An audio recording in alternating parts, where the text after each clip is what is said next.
Dear friends, I am A.K. Mishra, founder of Chanakya IAS academy. बहुत लोगों की एक पॉपुलर डिमांड आई है कि मिश्रा सर जो बिगिनर्स हैं उनके लिए वीडियो क्यों नहीं बनाते। मेरे पुराने विद्यार्थी जो ऑफिसर बन करके उच्च पदों पे हैं उनसे खास करके सजेशन आया है कि सर आज सोशल मीडिया के ज़माने में बहुत नए लोग, बहुत सारे लोग वीडियो बना रहे हैं, उससे लोगों को फ़ायदा हो रहा है, लेकिन साथ के साथ में काफ़ी डिस्ट्रैक्शन हो रहा है क्योंकि हर व्यक्ति अपने हिसाब से कुछ ऐसी बातें कर रहा है जो उनके अनुभव पर आधारित नहीं है, क्योंकि उन्होंने वो अनुभव प्राप्त नहीं किया है। सिविल सर्विस एग्जामिनेशन जो है वो बहुत ही एक साइंटिफिकली डिजाइंड एग्जाम है, ये उसको मजाक पे मत लीजिएगा। Civil services career is a very serious career, you can't take it casually. आप एडमिनिस्ट्रेटर बन करके जब आप IAS, IPS, फॉरेन सर्विस में, ये तमाम सिविल सर्विसेज में जब जाते हैं तो लोग आपको बहुत ही रिस्पेक्ट की नजर से देखते हैं और आपका अनुसरण करते हैं। और आप जब अपनी सिलेक्शन के बाद मसूरी पहुंचेंगे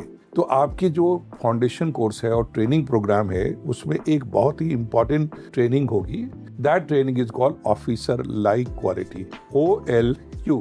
इसका मतलब है कि आप चाहे किसी भी बैकग्राउंड से आए हैं, लेकिन आपको ऑफिसर लाइक एटिकेट होना चाहिए, बिहेवियर होना चाहिए, आपका व्यक्तित्व होना चाहिए कि आप कैसे बोलते हैं, कैसे अपने कैरी कर सकते हैं, कैसे पब्लिक में होते हैं, आपकी सोशल इंटेलिजेंस कितनी है, कितना आप एम्पैथिक हैं, और अपने आप को कैसे एक मिसाल के रूप में as a leader in society आप विजिबल रहें। जो सिविल सर्विसेज की ट्रेनिंग देना चाहते हैं, कोचिंग दे रहे हैं, उनको अपनी जिम्मेवारी के साथ अभ्यर्थियों के बीच में पेश आना चाहिए, क्योंकि आप उनके शिक्षक हैं और आप जो कहेंगे उसका अनुसरण वो जरूर करेंगे। इसलिए अपने वीडियो को पॉपुलर करने के लिए फन में ना करें। वीट एंड ह्यूमर का वैल्यू है लाइफ में। सिविल सर्विसेज के इंटरव्यू में भी जाएंगे तो वीट एंड ह्यूमर इंपॉर्टेंट है, आम लाइफ में भी जरूरत है, बट वीट एंड ह्यूमर, बुद्धिमत्ता के साथ कुछ ऐसा ह्यूमर करें जो भी अपने मायने रखे, उसको लाइटली और मजाक में ना लें। तो सबसे पहले अभ्यर्थियों से मैं कहना चाहूंगा कि you have to be cautious कि आप क्या अनुसरण करने जा रहे हैं। आपको सबसे पहले अपने अंदर एक अलग तरह के मनोभाव डेवलप करने हैं,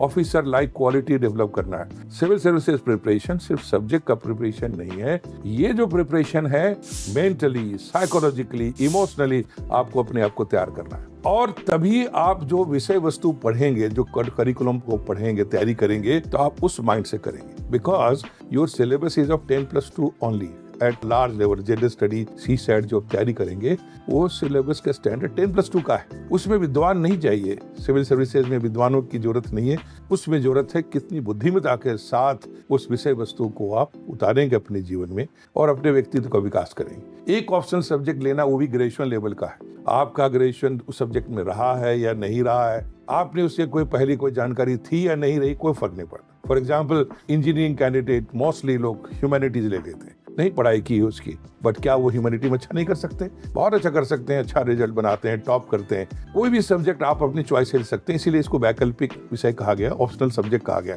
लेकिन यहाँ जानना जरूरी ये है कि जो तैयारी है वो सिर्फ किताबों की, कंटेंट की, सब्जेक्ट की नहीं, आपकी अपनी तैयारी है।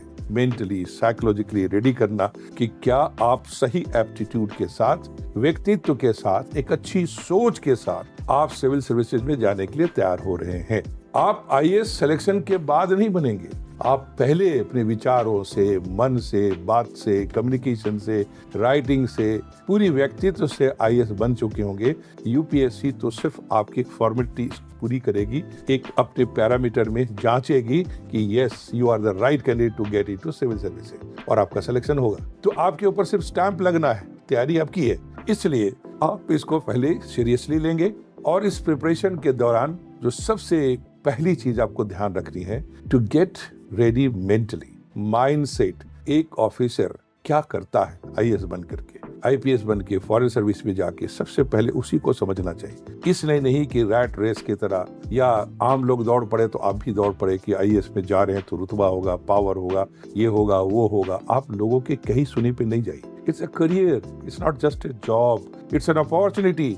आपको अपने लाइफ में कुछ करने का, कुछ दिखाने का, इस मनुष्य धर्म को पूरा करने का एक बहुत बड़ा प्लेटफॉर्म इस कंट्री में है, जिसको हम सिविल सर्विसेज कहते हैं। Civil services is backbone of Indian administration. जो सिविल सर्वेंट्स, उनको पिलर्स ऑफ इंडियन गवर्नेंस कहा जाता है। और इसके लिए आपकी भाव में आना चाहिए कि सिविल सेवा है, मैं एक सेवा देने जा रहा हूँ मानवता को, इस कंट्री को, समाज को, और जिसके लिए कुछ खास जिम्मेवारियां और पावर मुझे दिए जाएंगे, अधिकार दिए जाएंगे, जिसका मैं कानूनी ढंग से, संवैधानिक ढंग से सही इस्तेमाल करने वाला हूँ। उस भाव से मैं जा रहा हूँ सर्विस के अंदर में। उनको नहीं जाना चाहिए जो रोजगार के दृष्टिकोण से जाना चाहते हैं या बड़ी ऐश आराम और मौज की जिंदगी जीना चाहते हैं। जाना उनको चाहिए जिसके मन में एक सेवा की भावना हो, मानवता से जुड़ने की भावना हो, देश के लिए कुछ दिखाने की, कुछ कर गुजरने की भावना हो, तब उसी को जाना चाहिए। तो ऐसी हालत में जब आप सोचते हैं तो सबसे पहले माइंडसेट की बात आती है कि आप क्यों जाना चाहते हैं। ये प्रश्न आपके दिमाग में सबसे पहले आना चाहिए। ध्यान रखिए, ये सवाल आपसे यूपीएससी के इंटरव्यू में भी इनवेरिएबली पूछा ही जाता है कि why you want to join IAS और civil services. This is a very common question and most of the students fumble, अलग अलग तरह की बात करते हैं। सर सेवा करेंगे, पावर होगा, ये होगा, वो होगा। हर व्यक्ति के अंदर कुछ कन्विक्शन होनी चाहिए। आप वहां जा करके बताना शुरू करते हैं कि आईएएस में ऐसा होता है, आईएएस में वैसा होता है। वो जो लोग बैठे हैं वो पुराने हो लगे बैठे हैं, वो आईएएस का करियर क्या उनको बताने की जरूरत नहीं।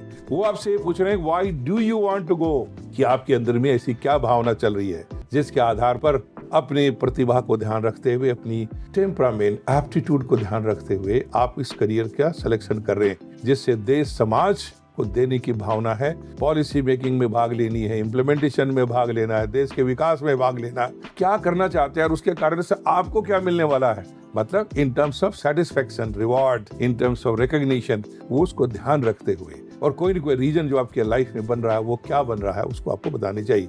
तो जब आप वाई का आंसर ढूंढ लेंगे, क्लियर हो जाएंगे और बोल्डली कहीं लिख लेंगे, ब्लैक एंड व्हाइट में, दिमाग में, दिल में बसा लेंगे, तो मोटिवेशन जो बाहर आप ढूंढते हैं उसकी जरूरत ही नहीं पड़ेगी। क्योंकि जब मंजिल की ओर दिमाग और निगाहें टिक जाती हैं तो इंसान के अंदर वो लक्ष्य बनता है। और लक्ष्य जो क्या है, सिर्फ इच्छा नहीं है। लक्ष्य इज नॉट जस्ट विश कि मैं करोड़पति बन जाऊं, मैं अरबपति बन जाऊं, मैं बड़ा लीडर बन जाऊं, मैं आईएएस बन जाऊं, ये सब इच्छाएं हैं। लेकिन बनना ही, और यही बनना है, और क्यों बनना है, कब बनना है, कैसे बनना है, यदि ये सारे आंसर क्लियर हो गए तो इसका मतलब है आपके लक्ष्य जो है निर्धारित हो रहे। आप कंसीव कर रहे हैं कुछ आइडिया को, जैसे कि एक लेडी अपनी मदर चाइल्ड को कंसीव करती है, नर्चर करती है, महीनों उसके पीछे अपनी यत्न करती है, तपस्या करती है, then she gets a baby. Similarly one should conceive an idea and you believe that you can do, और उसको ईमानदारी से जब मेहनत करते हैं, नर्चर करते हैं, सारे संघर्ष के लिए तैयार होते हैं, दुख तकलीफ उठाने के तैयार होते हैं, तो आपको जरूर मिलता है। इसलिए अपने मन में पहले कंसीव कीजिए उसको कि मुझे प्राप्त करना है और यही प्राप्त करना है। और जब इस तरह की भावना आती है तो जैसा कि शाहरुख खान के सुना होगा डायलॉग कि तुम्हें इतनी शिद्दत से मैंने पाने की कोशिश की है कि जर्रे जर्रे ने हमें मिलाने की एक साजिश की। और इसी बात को अल्केमिस्ट में पाल कोएल्हो ने कहा है, all cosmic forces conspire to make you succeed once you decide to succeed in your life. Patanjali ने हजारों वर्ष पहले कह दिया कि जब हम किसी चीज को पाने के लिए प्रेरित हो जाते हैं तो जो शक्तियां दिख नहीं रही थी, जो लोग नहीं दिख रहे थे, जो रिसोर्सेज नजर नहीं आ रहे थे, वो अपने आप दिखने लग जाते हैं, वो हमारे साथ सक्रिय होने लग जाते हैं और पूरी ब्रह्मांड उसको सच करने में लग जाता है। तो आज की बात नहीं, हजारों वर्ष से इस पर विश्वास किया गया है। जितने भी महान लोग हुए हैं, जिन्होंने बड़े बड़े काम किए हैं, सबसे पहले लोगों ने उस पर विश्वास नहीं किया। थॉमस एडिसन जब बल्ब के आविष्कार में लगातार संघर्ष कर रहा था तो लोग उसके मजाक बना रहे थे कि तुम सैकड़ों बार फेल हुए जा रहे हो, तो क्यों इस पर लगे हुए। एक बार एक जर्नलिस्ट ने जब सवाल पूछा थॉमस एडिसन से, और जब 999 टाइम्स वो फेल हो चुका था अपने एक्सपेरिमेंट में, तो उसने कहा कि थॉमस 999 बार तुम फेल हो चुके, कैसे उम्मीद करते हो तुम 1000 अटेम्प्ट में बना लोगे। उसने कहा, young man correct your perception, मैं 999 बार फेल नहीं हुआ। 999 तरीके मैंने एक्सपेरिमेंट किए हैं जो बल्ब जलाने में काम नहीं किया, तो मैं उनको सबको रूल आउट कर करके उनसे जो कुछ सीखा है उन सबको पिलर्स बना करके मैं 1000 अटेम्प्ट में जो ट्राई करने जा रहा हूँ उसमें मैं सक्सेसफुल हो जाऊंगा। और यही हुआ 1000th अटेम्प्ट में थॉमस एडिसन ने बल्ब जला दिए। यदि उसका विश्वास मजबूत नहीं होता तो आज तक हम लोग अंधेरे में दीप जला के रहते, लाइट का इंतजाम नहीं कर पाते। ये इसलिए संभव हुआ कि किसी ने विश्वास किया। इस प्रकृति के अंदर, संस्कृति के अंदर, समाज के अंदर, सिविलाइजेशन में जो कुछ भी हमारे पास है वो लोगों के विश्वास है, किसी व्यक्ति का विश्वास है। और आपके जीवन में भी अभी तक जो है वो आपका विश्वास है और आगे जो होने जा रहा है वो भी आप ही का विश्वास है। ध्यान रखिएगा, पूरी दुनिया पर भरोसा ना करें, कोई फर्क नहीं पड़ता, बट आप अपने पर भरोसा रखोगे तो जरूर पाओगे। लेकिन पूरी दुनिया आप पर भरोसा करे और खुद पर आपको भरोसा नहीं है तो कुछ नहीं हो पाएगा।